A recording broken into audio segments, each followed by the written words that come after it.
माननीय अध्यक्ष जी, आपका बहुत बहुत शुक्रिया कि आपने मुझे इस महत्वपूर्ण बिल पर बोलने का मौका दिया और मुझे उम्मीद है कि आपका संरक्षण मुझे मिलेगा कि मैं अपनी बात को मुकम्मल कर सकूं। मैं अपनी बात इस शेर के साथ शुरू करना चाहता हूं कि बुलंदी देर तक किस शख्स के हिस्से में रहती है, बुलंदी देर तक किस शख्स के हिस्से में रहती है, बहुत ऊंची इमारत हर घड़ी खतरे में रहती है। माननीय अध्यक्ष जी, आज मैं इस सदन में वक्फी तरमीमी बिल 2025 के खिलाफ अपनी बात रखना चाहता हूं। वक्फ अमेंडमेंट बिल 2025 के जरिए सरकार वक्फ ट्रिब्यूनल के अधिकार को कम कर रही है। वक्फ बोर्ड के अधिकार में भी काफी कम किए जा रहे हैं। वो इसलिए कि ताकि वक्फ बोर्ड की संपत्ति को आसानी से सरकार अपने कंट्रोल में कर सके, जिसको कि हम बर्दाश्त नहीं करेंगे। माननीय अध्यक्ष जी, मैं आपके माध्यम से कहना चाहता हूं कि मैं और हमारे नेता माननीय राष्ट्रीय अध्यक्ष अखिलेश यादव जी सिर्फ इस बिल का इसलिए विरोध नहीं कर रहे कि इसको एनडीए सरकार लेकर के आई है। हम इस बिल को विरोध इस वजह से कर रहे हैं क्योंकि ये हमारे मुस्लिम समाज को तोड़ने का काम है, हमारे मुस्लिम समाज को कमजोर करने का काम है और इस देश के अंदर विकास में रोधा उत्पन्न करने का काम है। माननीय अल्पसंख्यक मंत्री जी कह रहे थे कि विपक्ष गुमराह कर रहा है, बल्कि हकीकत यह है विपक्ष गुमराह नहीं कर रहा इस बिल के ऊपर, बल्कि आप लोग गुमराह कर रहे हैं। आप लोग गुमराह कर रहे हैं इस सदन को, आप लोग गुमराह कर रहे हैं इस समाज को, इस देश को। आपकी सरकार का नारा था का सबका साथ सबका विकास। मैं पूछना चाहता हूं, यह आपका नारा खोखला है। मुस्लिम समाज को टारगेट करके नुकसान पहुंचाने की आपकी मंशा साफ हो गई है। माननीय गृह मंत्री जी श्री अमित शाह साहब भी यहाँ बैठे हुए हैं। मैं कहना चाहता हूं कि माननीय अल्पसंख्यक मंत्री जी कह रहे थे कि जब वो चुनाव में गए थे तो उनसे कहा गया कि वक्फ बिल को लेकर के आया जाए, इसलिए लाए हैं। तो चुनाव के समय तो उनसे ये भी कहा गया था कि 2 करोड़ रोजगार दिया जाए, महंगाई कम की जाए, भ्रष्टाचार कम किया जाए।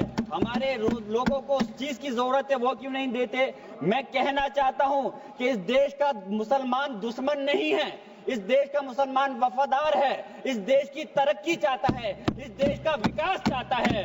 और हमारे बुजुर्गों ने लाखों की तादाद में इस देश को आजाद कराने के समय अपनी जान माल की कुर्बानियां देकर के साबित किया था। देश का जब बंटवारा किया था माननीय अध्यक्ष जी, तो उस वक्त अगर जो मुसलमानों को प्यार था पाकिस्तान से वो चले गए, जिनको इस हिंदुस्तान से प्यार था, वफा थी, वो आज इस हिंदुस्तान के अंदर है। हम इस देश के दुश्मन नहीं, हम इस देश में नौकर भी नहीं हैं, हम इस देश के मालिक हैं और हम चाहते हैं कि सब लोग मिलकर के, सारे धर्मों के लोग मिलकर के इस देश की तरक्की की बात करें। मैं पूछना चाहता हूं कि मुस्लिम के 5 साल मुसलमान होने के बाद प्रॉपर्टी को वक्फ कर सकता है?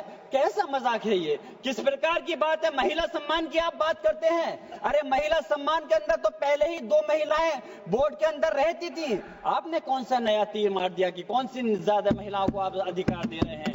मंत्री जी भी कह रहे थे कि तमिलनाडु और केरल के लोगों को कहना चाह रहे थे।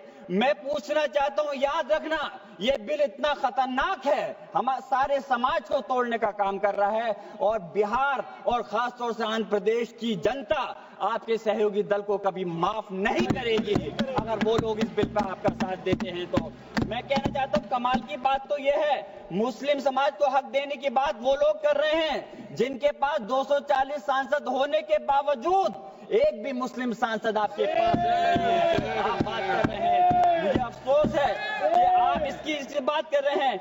सत्ता पक्ष के लोग मुसलमानों की तरक्की की बात कर रहे हैं। आपके मुंह से ये बात अच्छी इसलिए नहीं लगती, मुसलमानों को उत्तर प्रदेश हो या हिंदुस्तान का कोई सा हिस्सा हो, उन्हें नमाज पढ़ने से दिक्कत है। माननीय अध्यक्ष जी, बस मैं अपनी बात खत्म कर रहा हूं। अजान से दिक्कत है, मदरसों से दिक्कत है, मुसलमानों के कारोबार से दिक्कत है, मुसलमानों की स्कॉलरशिप को बंद कर रहे हैं और उसके बाद वक्फ के माध्यम से मुसलमानों को हक दिलाने की आप बात कर रहे हैं। मेरा कहना है कि क्या देश में माननीय न्यायालयों के अंदर पहले से मुकदमों की कमी है जो नए इस बिल को लाकर के नए जन्मों को विवाद दिया जा रहा है?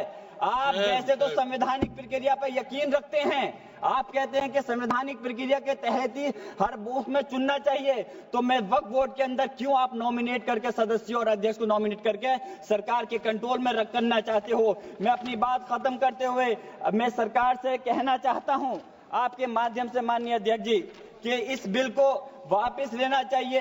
इस बात की वाजिब चिंता है कि यह विधेयक नौकरशाही की ज्यादती को बढ़ावा दे सकता है। जिससे मुस्लिम कम्युनिटी में विश्वास कम हो सकता है। संस्कृति और मजहबी विरासत की हिफाजत कभी भी प्रभावित नहीं होनी चाहिए। आप अलग से मुस्लिम संस्था के आखिरी बात माननीय अध्यक्ष जी, आखिरी बात मैं कंक्लूड कर रहा हूं। मैं पूछना चाह रहा हूं कि दूसरे समुदाय के लोगों को वक्फ बोर्ड के अंदर रखने का क्या मतलब बनता है? क्या आप दूसरे मजहबी संस्थाओं के अंदर मुस्लिम समाज को भी रखने का काम करेंगे? तो इसलिए इस प्रकार का भेदभाव, नफरत की दीवार खड़ी मत करिए। इस देश की तरक्की के लिए सब लोगों को मिलकर के साथ चलना पड़ेगा। मैं अपनी बात इस शेर के साथ खत्म कर रहा हूं माननीय अध्यक्ष जी कि ये इंसान के बनाए हुए काले कानून, ऐसे कानून से नफरत है, अदावत है मुझे। इनसे हर सांस में तहरीक बगावत है मुझे। बहुत बहुत शुक्रिया माननीय।